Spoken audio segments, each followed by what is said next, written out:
seja o nome do nosso Senhor Jesus Cristo. Toda a honra e glória seja dada a Ele.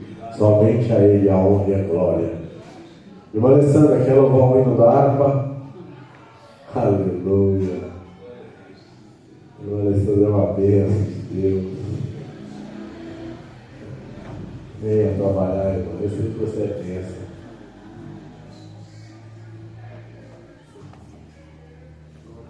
Pessoal da igreja para a paz do Senhor, amém? Amém.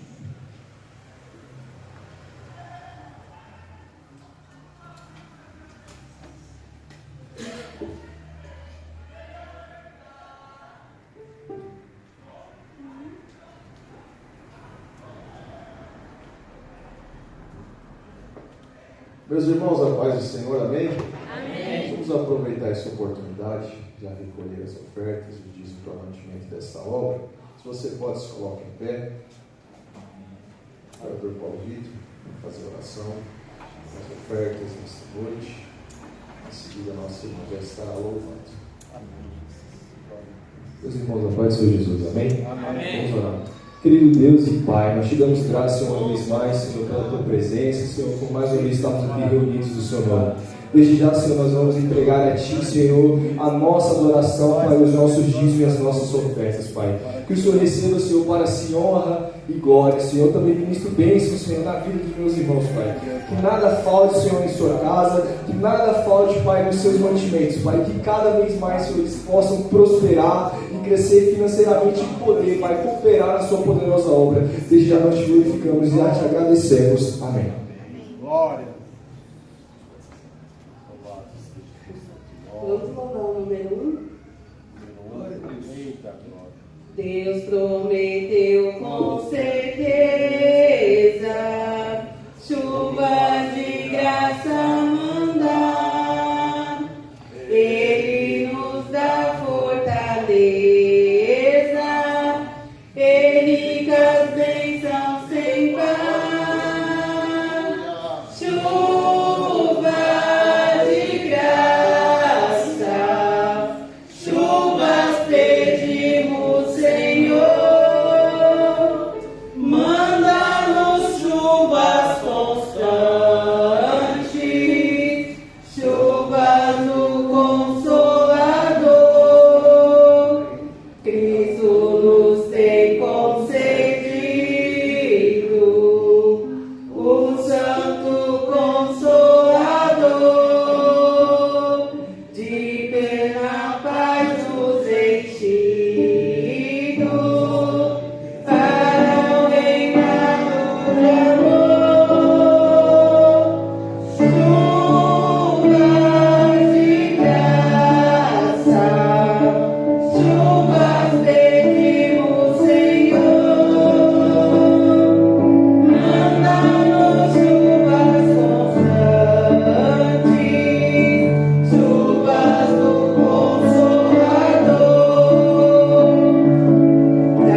estarmos neste lugar.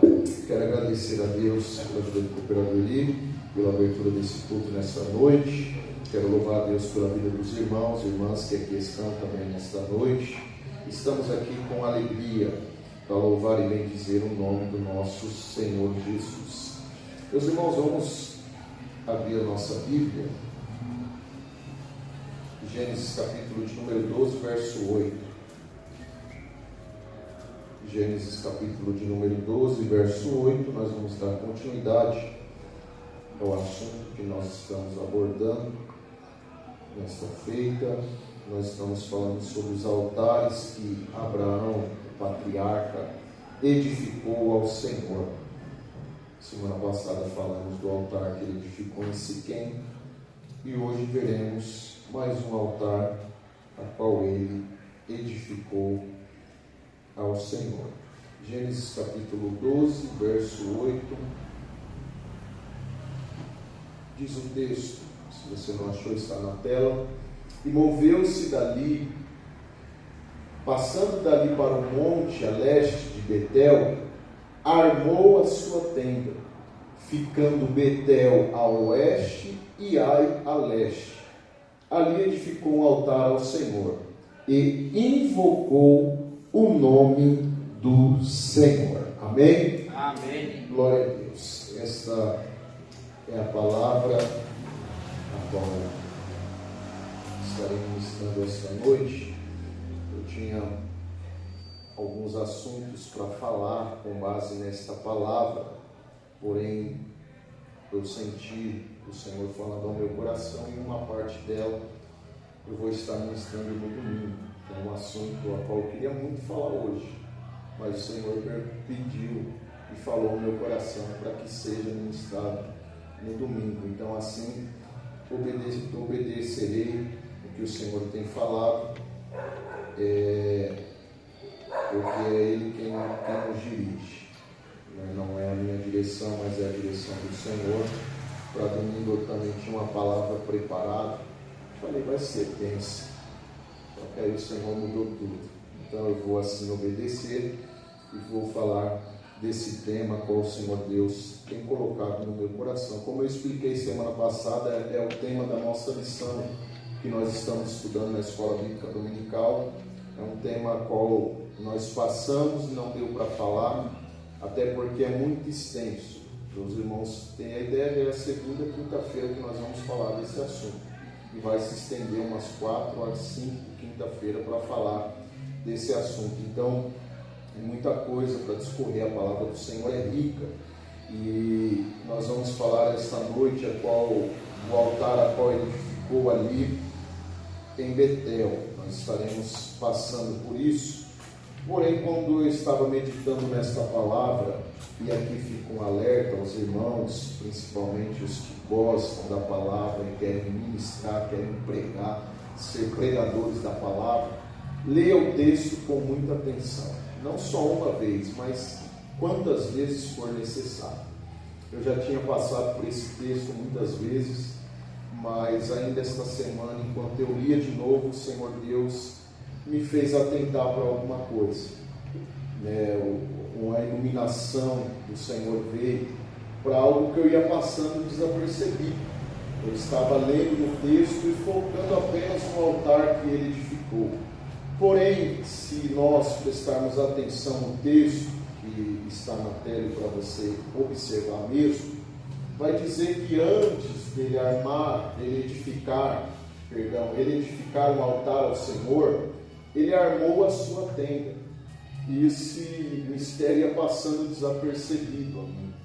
Porque antes de edificar algo a Deus, ele armou um lugar para si, ele armou a sua tenda.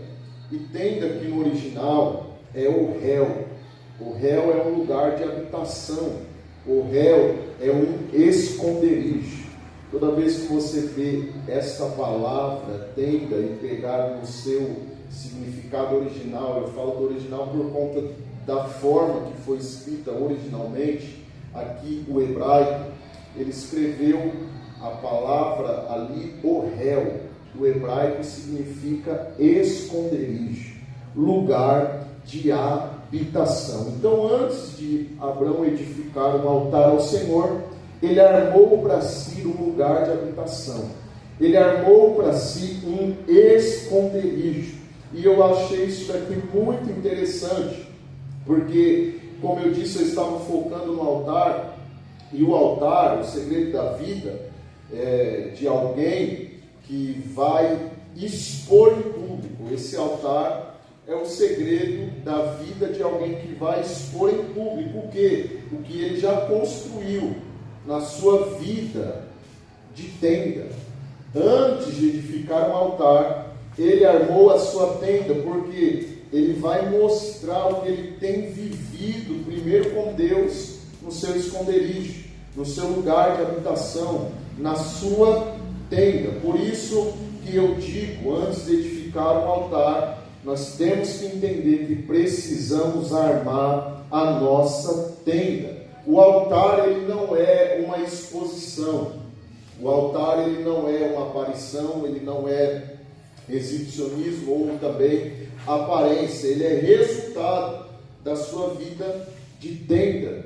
O altar vai ser o resultado da sua vida de secreto com o Senhor, da sua vida de esconderijo com Ele. Esse é o significado e o resultado que vem no altar. Porque antes de ele edificar um altar, ele já tinha uma vida com Deus, ainda que mesmo na sua tenda. Ninguém poderia estar vendo. Talvez ele estava escondido na sua tenda, talvez ele estava dentro da sua tenda, mas estava lá crescendo em comunhão com o Senhor. Estava na tenda, mas estava crescendo em relacionamento com Deus. Estava na tenda, às vezes chorando, às vezes falando com o Senhor, as lágrimas escorrendo, sem ninguém ver. Ele estava entrando cada vez mais profundo com o Senhor, num relacionamento profundo. Ninguém estava vendo, mas Deus, o Senhor, ele estava enxergando, ainda que dentro da tenda, ainda que no lugar secreto, ainda que no esconderijo,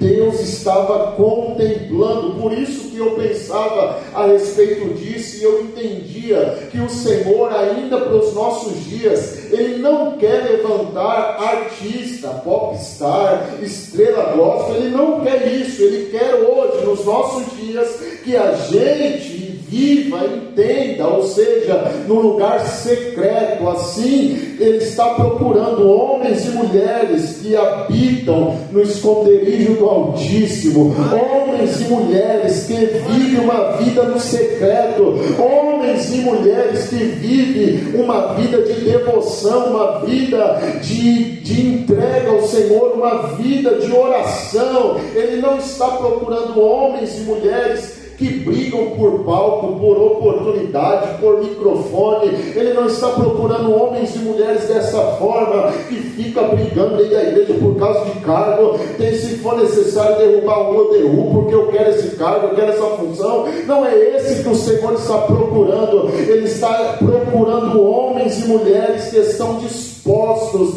a armar a sua tenda para ter uma vida íntima com Ele, para ter uma vida íntima com o Eterno. Por isso, antes de eu me apresentar no altar, invocar o nome do Senhor no altar, eu tenho que entender que preciso armar a minha tenda. Primeiro, para estar com a minha família. Porque também não adianta nada eu ter uma entrega no altar se eu não tenho a minha família comigo na tenda. Não adianta nada eu me entregar totalmente no altar se eu deixei a desejar em casa. Então ele está falando, antes de edificar um altar, ele armou uma tenda, e isso é resultado, a edificação do altar é um resultado da sua vida na tenda que ele teve com o Senhor. Porque, segundo os historiadores, a tenda era um lugar de onde ele olhava aos céus.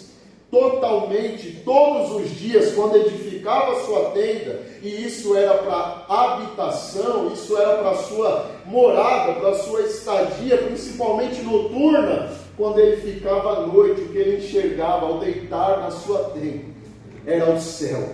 Ele olhava para cima, ele via a grandeza de Deus. Então na tenda era um resultado que ele tinha da sua vida no secreto. E por isso que muitos não querem isso. Porque muitos querem o público hoje. Muitos querem a vida no altar. Poucos desejam o secreto. No público você maquia muito bem. No público você põe a máscara da santidade, a máscara da religiosidade. No público a gente consegue trazer uma aparência que às vezes na tenda, só quem está lá dentro consegue ver. Na tenda a gente expõe que somos de verdade. Por isso que nós vamos ler um texto à frente, falando de um homem que era chamado de Naamã. Ele era um homem valente, valoroso, porém leproso. E a lepra só era descoberta dentro da sua casa. Porque dentro de casa as pessoas sabem como você verdadeiramente é.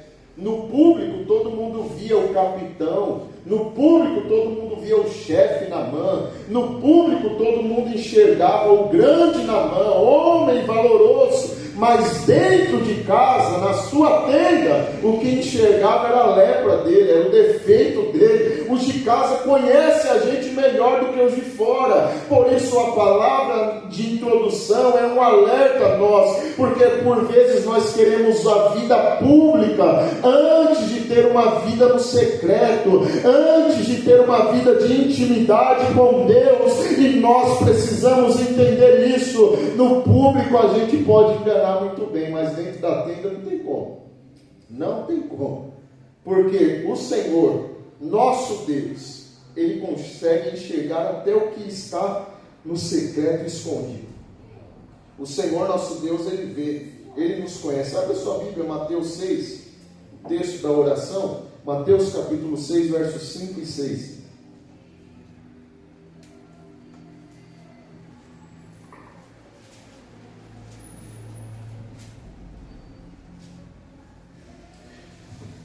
Olha o texto: e quando orarem, não sejam como os hipócritas, que gostam de orar em pé nas sinagogas e nos cantos das praças, para serem vistos pelos outros. Em verdade lhes digo que eles já receberam a sua recompensa. Para aí por enquanto. Os hipócritas, eles gostavam de orar em pé, na sinagoga, nos cantos das praças, para se mostrar para os outros. A oração não era para eles um momento íntimo com Deus. Para esses homens, que o Senhor Jesus faz questão de chamá-lo de hipócritas. E se você pegar a palavra original para hipócrita, é artista. É alguém que se camufla. É alguém que coloca uma maquiagem para viver uma coisa que não é. A palavra original para hipócrita é verdadeiramente um artista que está desenvolvendo um papel, fazendo algo que ele não é. Ele está tentando fazer uma coisa que ele verdadeiramente não é. Jesus vai alertar e chama eles de hipócritas. Eles gostam de orar nas praças somente para se mostrar aos outros. Eles estão fazendo esse papel não é para intimidade com Deus, mas é para mostrar para alguém que está fazendo. Não sei se na nossa geração acontece isso. Às vezes as pessoas fingem ser alguma coisa, fingem uma santidade só para mostrar para o outro que é, mas verdadeiramente não é. E o Senhor ainda faz questão, esses mesmos já receberam a sua recompensa. Agora o verso de número 6, ele vai dizer: mas ao orar, entre no seu quarto e fechada a porta, ore ao seu Pai que está em secreto, e o seu Pai que vê em secreto lhe dará a sua recompensa. Veja isso. O Senhor, Ele vê até em secreto. O Senhor, Ele enxerga até dentro da tenda. O Senhor, Ele enxerga até quando você está no seu quarto com a sua porta fechada. Ele vê em secreto. O Senhor, Ele está vendo, e diz ainda o texto, que Ele lhe dará a recompensa. Isso daqui ainda é poderoso. Por isso o convite ainda introdutório na palavra é para nós esta noite, para que a gente entre no lugar secreto também novamente, para que a gente arme a nossa tenda, o nosso lugar de comunhão com o Eterno. Entra no quarto, fecha a sua porta, vai para o lugar secreto e lá o seu Pai, o nosso Deus, o nosso Pai, Ele ainda nos dará uma recompensa. Isso é poderoso, meu irmão. A sua vida de oração é recompensada. Se você entrar no seu quarto, fechar a sua porta, o Senhor, seu Pai, ainda tem uma recompensa preparada para a sua vida. Abraão, ele tem essa ideia de armar a sua tenda, porque ele entende que precisa ter um secreto com o Senhor primeiro. Então ele tem a tenda e ele já havia erguido um altar anteriormente. Se você pegar o verso de número 7, que foi o altar que eu falei semana passada, ele ergueu um altar em Siquém. Então ele já tinha edificado um altar antes. Porém, ele entende que é um novo tempo, ele entende que é uma nova estação, ele entende que é uma nova ocasião. Então, para um novo tempo, para uma nova fase, para uma nova estação, ele entendeu: eu preciso também de um novo altar ao Senhor. Eu preciso edificar um novo altar ao Senhor, meu Deus. Ele primeiro faz a sua tenda e ele vai edificar um altar ao Senhor, que esse altar que ele faz ao Senhor é para invocar o nome dele. O texto diz que quando ele edifica o altar ao Senhor, ele invoca o nome do Senhor, o seu Deus. Ele edifica esse altar entre Betel e Ai.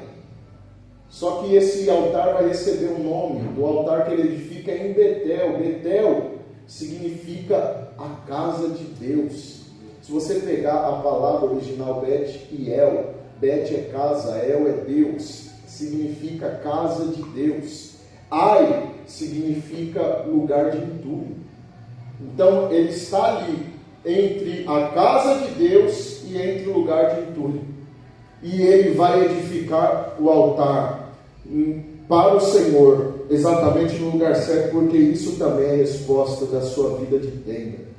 Se você não tem uma vida de tenda, uma vida de comunhão, você pode edificar altares em ambientes errados. Então ele vai edificar esse altar. E esse altar, Betel, como eu disse, casa de Deus, é um ponto de encontro entre Deus e Abraão, entre Abraão e Deus. Por isso que ele invoca o nome do Senhor. É ele dizendo: esse altar que eu estou edificando é o lugar onde eu estou marcando esse encontro. É o lugar onde o Senhor me encontrou e onde eu encontrei o Senhor. Então ele está marcando ali para Abraão, ele está dizendo: aqui nesse altar é onde eu entrego, aqui é onde eu te adoro, aqui é onde o Senhor também se manifesta. Por isso não é uma coincidência ele estar ali edificando em Betel, na casa de Deus, porque Deus, ele sempre teve um ponto de encontro com o homem. Se você pegar o texto bíblico, desde o princípio o Senhor teve um ponto de encontro com o homem. Vamos ler Gênesis capítulo 3, verso 8.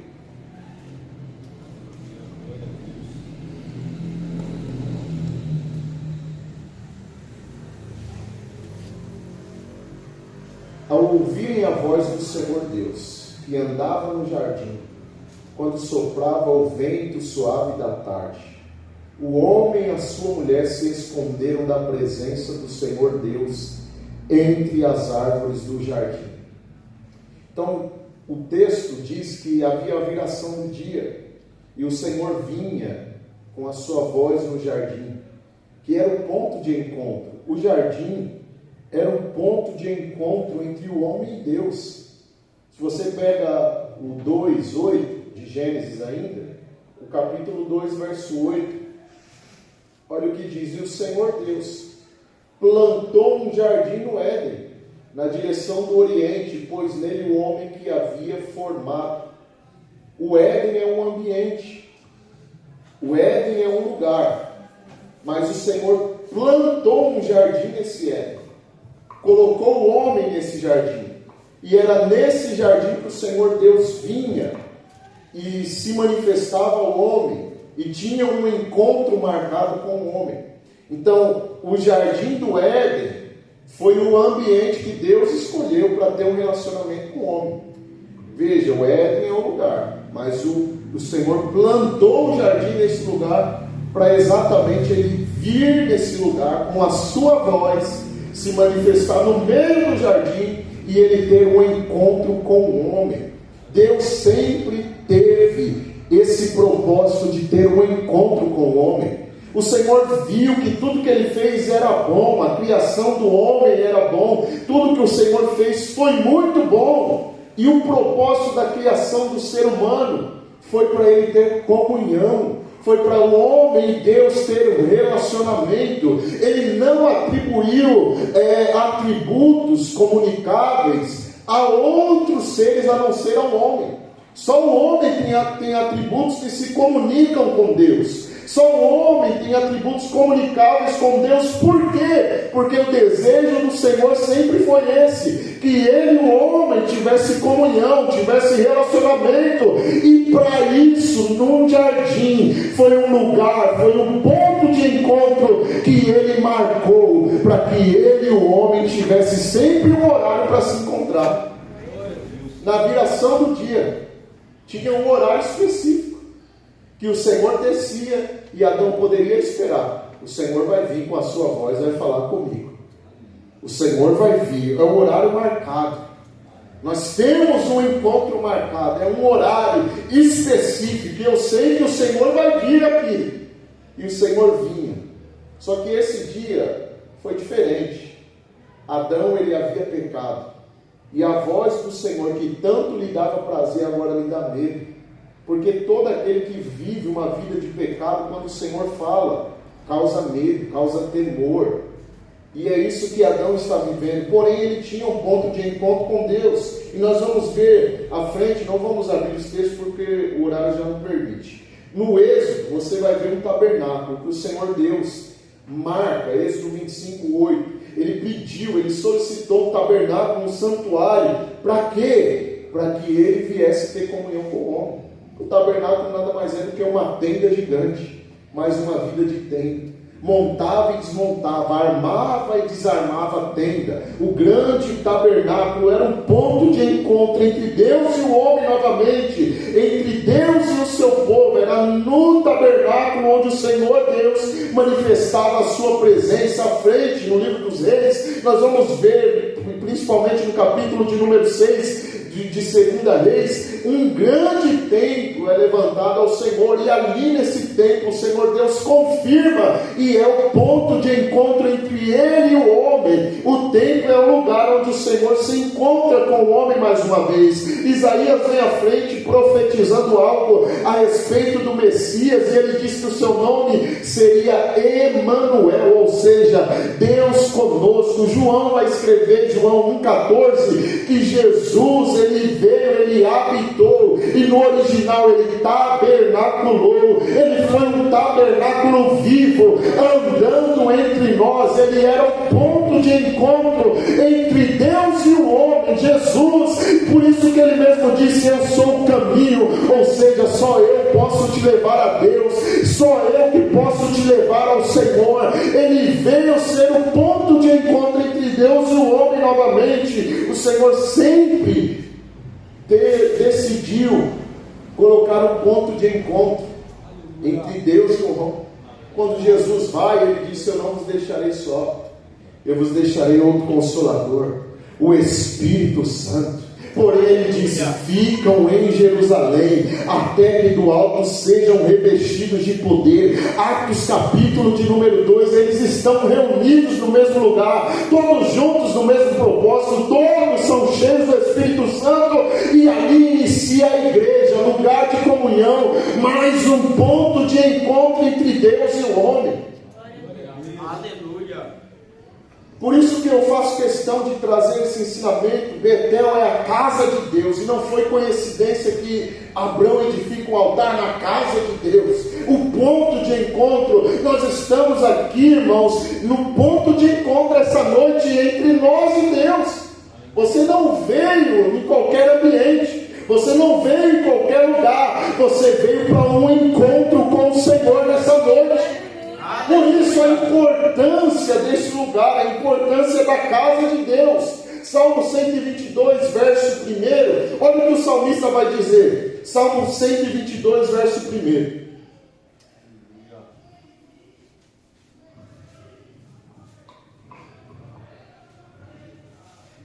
alegrei-me quando me disseram: vamos à casa do Senhor. Glória a Deus.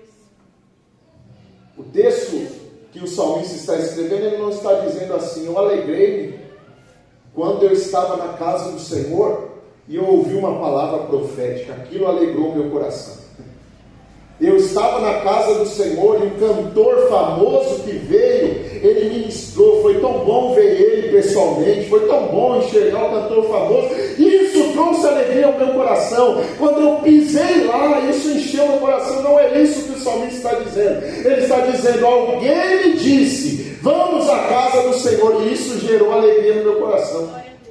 Somente um convite, foi um convite aqui. Fizeram um convite a ele: vamos à casa do Senhor. Ele disse: isso daqui encheu o meu coração de alegria. Então nós vemos aqui um homem que não ia para a casa do Senhor por obrigação, mas ele ia na presença, na casa do Senhor, porque ele tinha alegria. Então entenda, meus irmãos, estar na casa do Senhor é um privilégio, não é um peso, não é um fardo. Você tem que entender que é um ambiente onde tem que gerar alegria no nosso coração.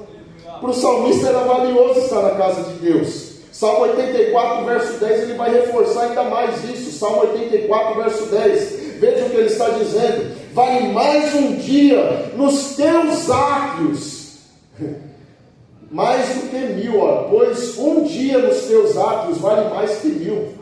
Prefiro estar à porta da casa do meu Deus e a permanecer nas tendas da perversidade. Olha o que o salmista está dizendo, é muito poderoso. Ele está dizendo: não é estar no púlpito, tá? Não é estar no Santo dos Santos. Ele está dizendo no átrio. O lugar do átrio é o lugar de fora.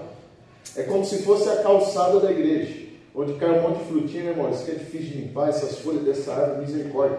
Mas o salmista está dizendo: é melhor estar lá, na calçada da igreja, vamos assim dizer, contextualizando para os nossos dias. É melhor estar na calçada da igreja do que em qualquer outro lugar. Vale mais um dia na calçada da igreja do que 1000 em outro lugar. O que o salmista está dizendo: eu prefiro estar na porta da casa do meu Deus. Olha o que é para esse homem.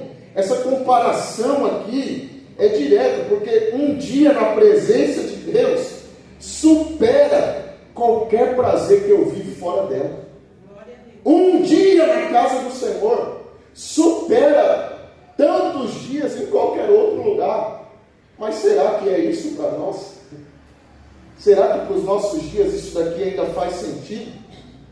Porque quando alguém ele perde a alegria de estar na casa de Deus, não é só um problema de agenda. Não é só um problema de a minha agenda não está casando, mas é um problema de afeição espiritual também. E é isso que o inimigo quer fazer nos nossos dias. Ele quer te esfriar esse amor de estar na casa do Senhor. O coração ele começa a se desconectar antes do corpo se ausentar. O coração se esfria antes, e o coração se esfriando antes, logo o corpo vai começar a se ausentar. Para o salmista não era isso que acontecia, trazia alegria só de alguém dizer: vamos à casa do Senhor. Se a gente falar nos nossos dias: ei, hoje tem culto, mas de novo, não já teve terça? Eu vou domingo, né? Não, mas hoje tem culto, irmãos, hoje é culto. De novo, cansado. O salmista se alegrou porque falaram para ele: vamos à casa do Senhor hoje. Uma pergunta: qual foi a última vez que você desejou estar num culto? Será que isso acontece ainda? Se acordar de manhã cedo, que dia é hoje mesmo? Quinta-feira, rapaz, hoje tem culto sim, que alegria. Eu não, vi aquele pastor lá hoje de novo, 1 hora, às vezes ele ainda passa do horário, misericórdia, estou cansado hoje. Hoje tem culto de novo, meu Deus do céu, misericórdia. Qual foi a última vez que trouxe alegria você acordar no domingo de manhã e falar: rapaz, hoje tem culto, hoje eu quero estar na presença do Senhor, Hoje eu vou ofertar com alegria. Hoje eu vou entoar um louvor a Deus. Hoje eu quero estar na presença do Senhor. Eu quero. Hoje me trouxe muita alegria estar na casa do Senhor. Geralmente a gente vem empurrado, né? Vem cumprir uma agenda, cumprir um compromisso. Ah não, eu tenho que mostrar minhas caras hoje, porque quem não é visto não é lembrado. Não, eu tenho que estar lá hoje, senão não vou ter oportunidades futuras. Não, eu preciso estar. É alegria mesmo que tem no seu coração ou é obrigação? A gente tem que estar aqui por alegria, irmãos. Ah, você é fácil, pastor. Você é pastor, o senhor tem que estar, né? Eu me alegro de estar na casa do Senhor. Por vezes, não mentindo, porque não posso fazer, é pesado. Mas tem dia que o meu coração se alegra. Hoje mesmo eu acordei e falei, hoje eu pude ensino, Senhor, obrigado, cara. Vou ministrar aquela palavra que o Senhor gerou no meu coração. Me alegro, irmãos. Minha esposa está aqui, é prova, não é porque eu sou pastor que eu hoje venho todo dia, todo culto, não. Antes de eu casar, eu não era nem obreiro ainda, eu já ia todo culto, irmãos. Sempre, eu faltava viagem, eu vinha correndo para estar em ensaio. Não é porque eu sou pastor. Antes tinha uma viagem, vamos correr porque eu tenho que estar no ensaio. Mas é um ensaio, não, outra semana vai ter ensaio de novo. Não, mas eu tenho que estar lá. Eu tenho compromisso com o Senhor. Vamos estar lá na casa do Senhor. Nós temos que ter alegria. Vamos ler Romanos capítulo 12, verso 1. Meu Deus, vou correr. Romanos 12, 1.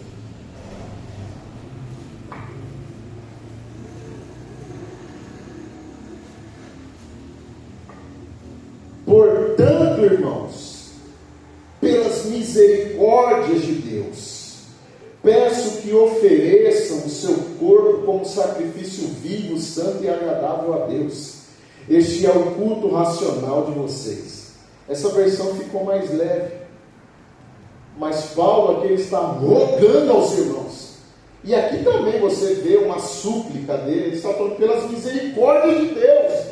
Ele está clamando pela misericórdia de Deus. O quê? Que os irmãos venham apresentar o culto ao Senhor.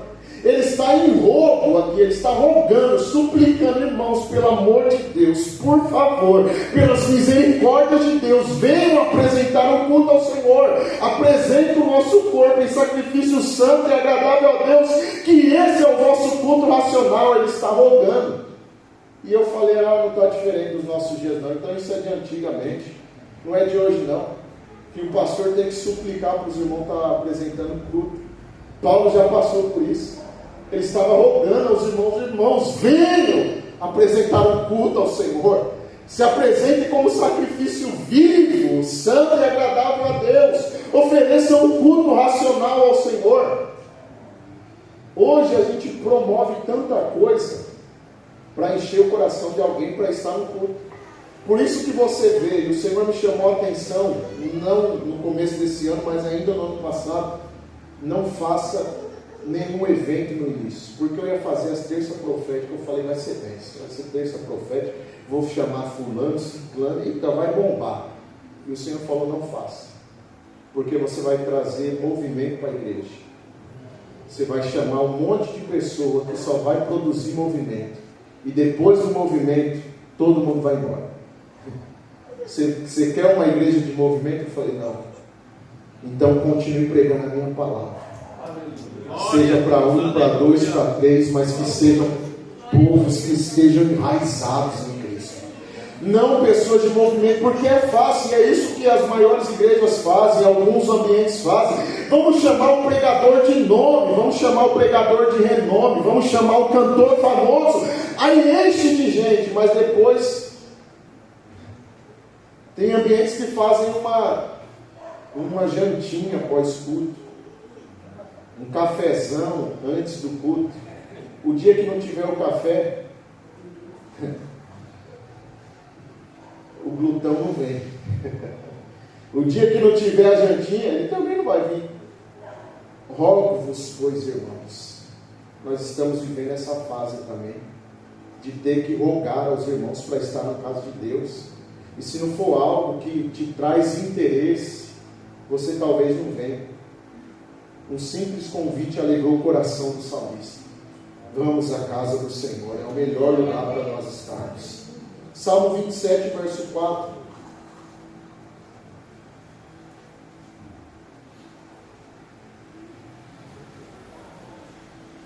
Uma coisa pedi ao Senhor, e a buscarei, que possa morar na casa do Senhor todos os dias da minha vida, para contemplar a formosura do Senhor e aprender o seu tempo. Olha o que o salmista quer buscar. Uma coisa eu peço ao Senhor, isso eu buscarei.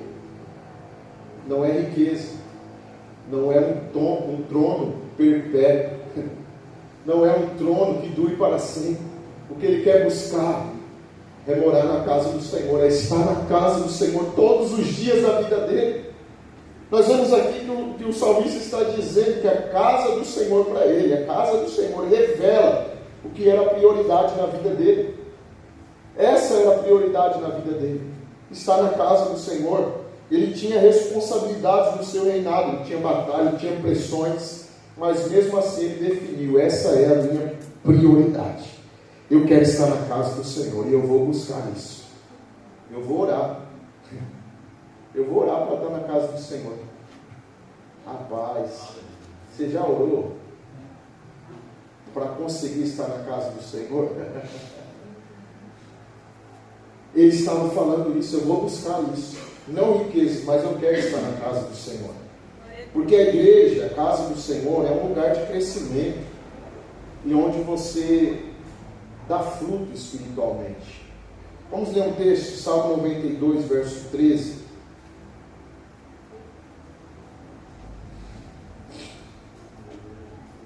Oh, glória. Salmo 92, verso 13. Os que estão plantados na casa do Senhor florescerão nos átrios do nosso Deus. Os que estão plantados na casa do Senhor. Veja, essa palavra plantados eu achei muito forte, porque está falando de alguém que permanece, não está falando de alguém que visita, está falando de alguém que decidiu: eu vou plantar, vou ficar plantado na casa do Senhor. Ele está falando aqui que só floresce uma planta, a gente sabe que só floresce quando ela está enraizada, quando ela é bem alimentada e quando ela está no ambiente certo. Então eu parei para pensar, eu falei: então quem vive pulando de lugar em lugar, não quer compromisso com a casa do Senhor, não quer compromisso com a igreja, dificilmente ele amadurece. Há uma onda de que não precisa mais do templo, vamos se reunir em casa mesmo, vamos fazer uma célula. Só vive ali quem não está plantado na casa do Senhor. Por isso que você vê que não amadurece espiritualmente, você vê que não cresce espiritualmente. Ele não quer assumir um compromisso com a igreja, não quer assumir um compromisso com o corpo de Cristo, vive enfraquecido, porque é muito claro: os que estão plantados, eles florescem, eles dão frutos. Quem está plantado na casa do Senhor é alguém que frutifica, é alguém que dá fruto. Então, crescimento espiritual não é somente algo que eu faço sem constância. Crescimento espiritual precisa de constância. Eu preciso me enraizar, eu preciso ter um lugar para fincar minhas raízes. Não é ficar pulando de lugar em lugar, de casa em casa, de igreja em igreja também. É fincar as raízes, é ser plantado lá, para assim dar fruto. Por isso que tem gente que nunca desenvolve um ministério, porque ele não fica no ambiente, ele não se planta na casa do Senhor, ele fica pulando de igreja em igreja e nunca dá para contar com ele, nunca dá para colocar um compromisso na mão dele. Os que estão plantados, esses florescem. Tem mais pontos aqui, mas eu não terei tempo de falar. Mas o lugar da presença de Deus, onde ela se manifesta, é também na casa do Senhor. Nós sabemos que Deus é onisciente, onipotente e também onipresente. Ele está em todos os lugares. Só que não é em todo lugar que ele se manifesta. Não é porque Deus está em todos os lugares que ele vai se manifestar em todos os lugares. Não. Ele só vai se manifestar no lugar onde o seu nome for invocado. Por isso que Abraão edificou um altar e invocou o nome do Senhor neste altar. Nós vamos ver no tabernáculo, Êxodo 40, verso 34, a glória do Senhor encheu aquele lugar. Ele se manifestou no tabernáculo. No templo também, ainda na sua inauguração, foi até o tema do nosso congresso, 2 Crônicas, capítulo 5, verso 13, 14, a presença do Senhor encheu o templo, encheu a casa, encheu aquele lugar, a presença foi palpável. Nós sabemos que tem experiências que com Deus nós vamos ter somente eu e o Senhor, somente eu e Deus sozinhos, no lugar da tenda, como assim nós já falamos. Mas tem momentos que o Senhor só vai se manifestar onde há esse ajuntamento coletivo. Por isso que nós temos um texto que nós usamos para falar, como um culto igual esse, que tem pouca gente, véspera de feriado, haverá poucos irmãos, mas onde estiver 2 ou 3 reunidos em meu nome, ali eu estou no meio. Isso é uma verdade. Se o Senhor Deus enxergar que tem 2 ou 3 reunidos no nome dele, ele se manifesta. Por isso que há manifestação do Senhor que só vem quando é no coletivo. Só vem quando estiver 2 ou 3 reunidos. A gente pode ter encontros pessoais com o Senhor, porém ele se manifesta, a maior parte deles é no coletivo, é quando nós estamos reunidos no nome dele. Por isso, quem despreza a comunhão, quem despreza a igreja, quem despreza o corpo de Cristo, ele perde experiências espirituais profundas, porque há momentos que o Senhor só vai se manifestar no coletivo. Queria ter tempo para expor tudo isso, mas vamos avançar. A igreja, ela é o corpo de Cristo. Não sou eu sozinho que sou o corpo. É a igreja que é o corpo de Cristo, de maneira coletiva. Nós vamos ler isso em 1 Coríntios 12, 27. Ele diz: vós sois, de maneira plural, vós sois o corpo de Cristo, porque ele está tratando com a igreja, ele está falando com a igreja de Corinto. E vós todos, a igreja, sois o corpo de Cristo. A fé, ela não foi projetada para viver sozinho, tá? A fé não foi projetada para isso, para você viver sozinho de maneira isolada, não foi. Você precisa de um corpo, você precisa estar em comunhão, porque você não é igreja, você não é o corpo, você é um membro do corpo, e o membro fora do corpo, ele não sobrevive. Se você amputar um dedo, vai ser arrancado do seu corpo, e poucos dias ele vai apodrecer. Poucos dias esse dedo fora do meu corpo, a carne já era, vai apodrecer, vai ficar só o osso, porque o membro ele tem que estar conectado no corpo. O membro ele não sobrevive fora do corpo. O corpo ele precisa de uma conexão, de uma junção, de relacionamentos. Por isso que nós somos ligados por juntas, porque o corpo precisa estar conectado. Romanos capítulo 12, verso 5 ainda vai dizer que assim nós, sendo muitos, somos um só corpo em Cristo. Quem se isola espiritualmente falando, ele perde uma cobertura, ele perde crescimento e ele fica mais vulnerável. Por isso que é bom nós estarmos reunidos. Eclesiastes capítulo 4, verso 9 e 10 vai dizer: se um cair, o outro ajuda a levantar. É melhor ser 2 do que 1.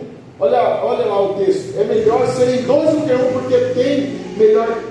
porque tem melhor paga de seu trabalho. Se um cair, o outro ajuda a levantar, no verso 10. Porque se um cair, o outro levanta o seu companheiro, mas ai do que estiver só, pois caindo não haverá outro que o levante.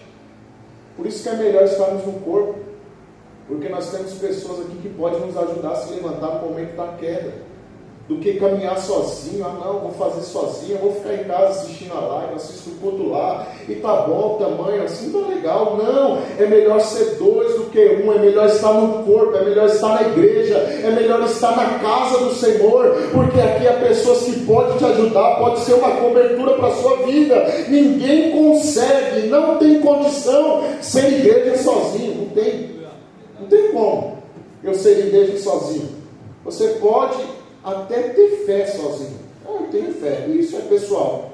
Só que você não consegue viver o propósito da igreja sozinho. Nós precisamos desse ajuntamento como corpo. Igreja é lugar de fortalecimento. Gálatas 6:2 ainda complementa o que nós estamos falando, porque ele diz para levar a carga uns dos outros. Aqui é um lugar onde você pode encontrar pessoas que vai te ajudar na sua caminhada. Levai a carga um dos outros, e assim cumprireis a lei de Cristo.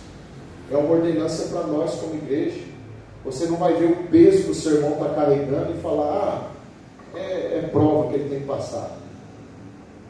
Se ele é seu irmão em Cristo e o Senhor não estiver tratando com ele, e se você puder, ajude ele. Nem que seja em oração, irmãos, que é muita coisa. Meu irmão, talvez eu não tenha o valor para te emprestar, mas eu vou te ajudar. Meu irmão, talvez eu não tenha como suprir essa necessidade na sua vida, mas saiba de uma coisa: você encontrou um intercessor hoje. Eu vou orar por você, eu vou interceder por você, eu vou me colocar na brecha por sua vida, eu vou pelo menos tentar aliviar o fardo que você está carregando. É na igreja que nós encontramos isso. Nós vamos ver um texto, e eu encerro, Hebreus capítulo de número 10, versículo 25. Hebreus 10, 25, muito conhecido. Não deixando a nossa congregação, como é costume de alguns, antes admoestando-nos uns aos outros, e tanto mais quanto vedes que se vai aproximando aquele dia. Não deixando a nossa congregação, o nosso ambiente de se encontrar com o Senhor, o nosso lugar de encontro, a nossa congregação. E ele diz ali, como é costume de alguns, ou seja, não é de hoje também. Naquela época ali, quando foi escrito aos Hebreus, já tinha muitos que estavam deixando de congregar.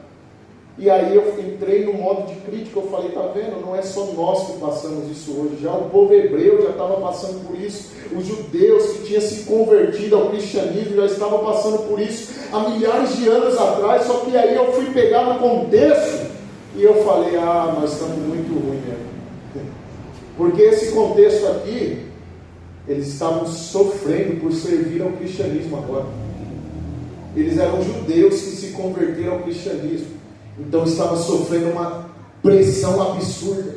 Por isso que muitos voltaram ao judaísmo. Falou, não, eu não vou aguentar isso não. Era uma pressão tremenda. Era ele se reunir como igreja e ser bombardeado por isso. Era ele se reunir como igreja e sofrer ameaças por isso. Hoje você senta aqui, ouve louvor e chora, baba, pula, se alegra. Ninguém te impede. Não vem uma polícia aqui para fechar as portas da igreja e te ameaçar de morte porque você está no culto. Não vem ninguém aqui te ameaçar de morte porque você veio para a igreja essa noite. Muito pelo contrário, você veio aqui ainda e haverá uma recompensa para a sua vida. E nós às vezes desprezamos de estar nesse lugar. Os irmãos lá estavam sofrendo pressão, por isso que muitos deixou de congregar. Por isso que muitos, se você pegar acho que o verso 33, 34, por ali, ainda desse capítulo, você vai ver que eles estavam sofrendo pressão por estarem ali. E hoje a gente é livre para cultuar, para estar na presença do Senhor, e ainda assim não queremos nos reunir como igreja. E ainda assim não queremos congregar, e ainda assim não queremos ir no culto. Tem tanta coisa mais importante para a gente fazer, não é verdade? Tem tanta coisa melhor. É porque você não entendeu ainda a recompensa que você terá estando aqui, estando na presença do Senhor. Olha, porque também vos compadeceste dos que estavam nas prisões, e com gozo permitiste a expoliação dos vossos bens, sabendo que em vós mesmos tendes no céu uma possessão melhor e permanente. Ele está pregando para esses irmãos que estão sofrendo essa pressão. Muitos já foram presos, outros tiveram bens tomados, mas eles estão ali na congregação e ele está ali motivando ele. Por isso o nosso papel como igreja é motivar os nossos irmãos, é falar, ei irmão, senti sua falta no culto, você fez uma falta tremenda, nós precisamos nos reunir. O dia do Senhor está se aproximando, logo ele vem, você não pode ficar em casa, você tem que estar aqui na igreja, motivando um ao outro. Mas os nossos dias estão diferentes. Ninguém mais motiva o outro para vir para o culto. Ninguém mais fala para o outro, ei, vem para a igreja, vem congregar. Muitos até espantam e falam, não, vai lá naquela igreja não. Ei, não pisa lá não. É melhor para outro lugar, porque está ali. E você dá ouvido ainda. Alguns de fora pregam para você e você aceita. Aí o cristão prega para você e você não quer aceitar. E os do mundo pregam e falam e você aceita, é verdade. Né? O do mundo falando, olha, do mundo falando e a gente olha. Aí o cristão prega para você, o pastor gasta aqui tempo preparando uma mensagem e você não aceita. Mas o de fora fala, você, opa, vou aceitar, vou acatar essa ideia. Ouvindo o que os nossos irmãos dizem. Edifica um altar ao Senhor, invoque o nome dele. Entenda que é melhor estar na casa do Senhor do que em qualquer outro lugar. Eu sei que às vezes é difícil, eu sei que a nossa agenda é puxada. Mas irmãos, o relógio parou, viu? Mas meu horário acho que já foi. Ele está 8h55. Que vence, hein? Ó, já é 9h05 ali, tá vendo? E agora? Qual que eu acredito? Eu vou encerrar, aquele ali está certo. O culto começa às 7h45. Quando começa assim? Porque a maior parte de nós chegamos às 8 horas. E se você pegar das 8 às 9, e a gente ainda reclama quando passamos 5, 10 minutos. 1 hora de culto. Se começar às 7h45, 1h15. Se você estiver aqui cedo para orar, 1h15 de culto na semana. No domingo, 1h30 de escola bíblica dominical. À noite, 2 horas de culto. Se você pegar na semana 1h15 mais 1h15, aí você pega e soma mais 1h30 do domingo, mais 2, 3h30, somar tudo na semana, não dá o tempo que você trabalha o dia inteiro. E a gente reclama de estar na casa do Senhor, porque você não sabe o quão valoroso é. Você viu que vai ter recompensa para você, irmão. 1 Coríntios 15, se eu não me engano, 58, vai dizer que haverá recompensa para o nosso trabalho, que não é vão no Senhor. Olha lá, ó. Portanto, meus amados irmãos, sejam firmes, inabaláveis e sempre abundantes na obra do Senhor, sabendo que no Senhor o trabalho de vocês não é vão. Tem recompensa para você. Você veio aqui e você vai sair com uma recompensa de Deus essa noite. Você vai sair um anjo. Se você estudar angiologia, você vai saber que tem um anjo que registra tudo, irmão. E ele registrou esse culto essa noite.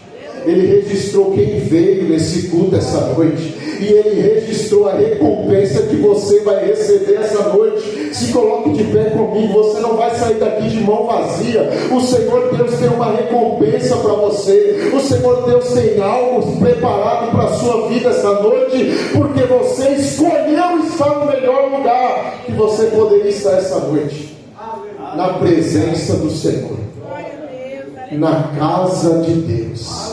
Aqui você está plantado e aqui você vai florescer, você vai dar fruto, você vai ser alguém que não vive fraco, porque o Senhor vai te fortalecer. Se talvez uma fraqueza tomou conta da sua vida, eu quero repreender em nome de Jesus, porque você chegou na casa do Senhor e toda fraqueza, todo cansaço, toda opressão vai ter que partir em retirada agora, porque você está na presença do Eterno. Se houver alguma dor, alguma enfermidade, eu quero repreender agora em nome de Jesus. Se alguma preocupação está perturbando o meu irmão e a minha irmã, eu repreendo agora em nome de Jesus. Você está na presença do Senhor e você vai sair daqui essa noite diferente. Receba paz, receba alegria, receba consolo, receba conforto para a sua alma, receba fortalecimento da parte de Deus. Você é alguém que está na presença do Todo-Poderoso. E você sai daqui diferente essa noite, em nome de Jesus. Pai, a tua palavra foi pregada e ministrada essa noite. Os teus filhos escolheram estar aqui, neste lugar de invocação, de adoração ao teu nome. E segundo a tua palavra virá uma recompensa, e eu sei que o Senhor há de nos recompensar. Talvez o Senhor não nos recompensará com bens materiais. Eu sei que talvez o Senhor não nos recompensará com prata e ouro, mas eu sei que a sua recompensa é melhor, que haverá um galardão no céu para cada um de nós, uma recompensa maior que não se desfaz, que não se corrompe nesse mundo, mas está guardada e reservada para a nossa vida. Eu quero, Senhor, nesta noite, conforme o Senhor gera no meu coração essa palavra, interceder por todos os irmãos e irmãs que aqui estão com um sentimento profundo no coração, uma tristeza invadiu a alma, uma tristeza durante esse dia invadiu o seu coração, não consegue se alegrar mais, não consegue sorrir mais, uma pressão nesse dia veio de encontro à alma. Eu quero repreender nesta noite em nome de Jesus. Essa pressão vai sair nessa noite em nome de Jesus. Isso que aperta o seu peito vai sair nessa noite em nome de Jesus. A sua vida aqui não foi em vão. O Senhor marcou um encontro contigo essa noite. Sai toda a pressão maligna, toda a opressão do inimigo. Nesta noite em nome de Jesus, sai. O Senhor marcou um encontro contigo aqui, meu irmão e minha irmã.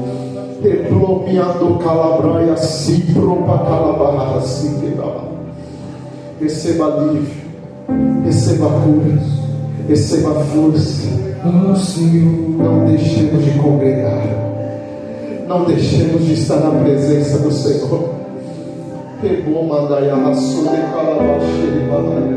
O Senhor está curando almas. Os pés estejam em tua casa para sempre, para sempre. Seu amor me sustenta. Oh,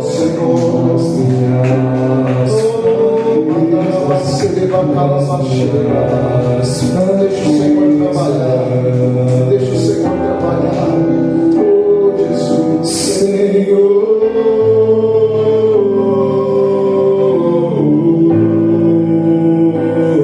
tua graça me basta, Senhor.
Pode ser o culto que o Senhor separou para o seu milagre. Pode ser o culto que o Senhor separou para abrir a porta que você tanto tem pedido. Pode ser o culto que o Senhor separou para fazer uma grande obra na sua vida, responder a oração, salvar alguém da sua casa. Não vamos negociar isso. Eu quero encorajar você, assim como os hebreus faziam. Está se aproximando o dia do Senhor. Não vamos deixar de congregar. Não vamos deixar de invocar o nome do Senhor na casa do Senhor. Não vamos deixar de invocar o nome do Senhor na presença do Senhor. Tenha a sua vida de tenda, mas também não se esqueça do Betel, da casa do Senhor. Que o Senhor te abençoe e te guarde. Vá debaixo da bênção. Nos leve em paz ao nosso lar, Pai. Em nome de Jesus, que o dia de amanhã seja uma bênção, direcionado por Ti. Assim, Senhor, eu quero Te agradecer por esse culto, pela Tua presença neste lugar, por este encontro que o Senhor marcou aqui. Receba para Si honra e glória em nome de Jesus. Amém e amém. Meus irmãos, amanhã haveria oração na parte da noite, mas eu conversei com o nosso cooperador, irmão Maurício. Nós vamos colocar a oração para o período da manhã, às 9 horas da manhã até às 10 é feriado. Eu sei que você queria descansar mais, mas escolha estar aqui. Se quiser, participe conosco da oração. Vamos buscar a face do Senhor, porque o mundo espiritual não descansa. O reino das trevas não deixa de tentar contra a nossa vida. Então não é porque é feriado que a gente vai baixar a guarda. Vamos continuar buscando a presença do Senhor. Se você pode, amanhã a partir das 9 horas, consagração, das 9 às 10. E à noite a oração está suspensa, tá bom? Que Deus abençoe a sua vida. Levante sua mão na posição de receber a bênção. Quero ministrar a bênção sobre a sua vida. Em nome de Jesus, Pai, abençoe o teu filho e o teu servo. Guarde, Senhor, livra de todo o mal, Senhor, por toda sorte de bênçãos que o Senhor venha abençoar os teus filhos. Eu ministro a bênção apostólica, a graça do Senhor Jesus, o amor de Deus nosso Pai, a comunhão, a consolação e presença do Espírito Santo permaneça em nossa vida todos os dias. Se você crê, recebe, diz amém. Amém. Deus te abençoe, vai em paz, em nome de Jesus. Deus abençoe a convidada nossa irmã Alessandra também. Acabei esquecendo de avisar, mas Deus abençoe a sua vida. Foi um prazer ter ela conosco. Amém? Deus abençoe a todos.